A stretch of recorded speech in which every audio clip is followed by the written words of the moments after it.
હનુમાનજી મહારાજ એ ભગવાન શ્રી રામના પરમ ભક્ત હતા. અતુલિત બલધામા, એની પાસે અતુલિત બળ હતું, કોઈ કલ્પના ના કરી શકે એટલું બળ હનુમાનજીમાં છે.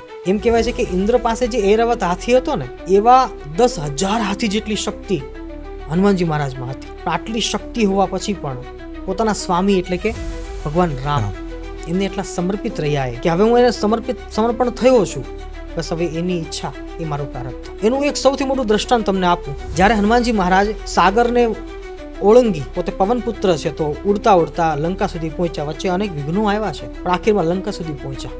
પણ શ્રી રામજીએ શું કહ્યું હતું કે હનુમાન, તમે જાઓ છો, કેવળ સીતાજીની દેખભાળ લઈને આવો, મારો સંદેશો આપતા હો કે રામ તમને લેવા માટે આવી ગયા છે, બીજું કશું કરવાનું નથી.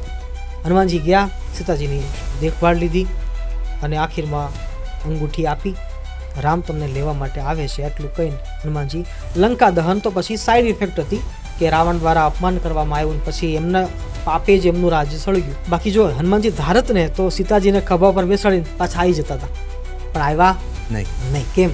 તો કે શ્રી રામના વચનમાં એ સમર્પિત હતા. મારા રામ કહેશે એ જ મારે કરવું જોઈએ.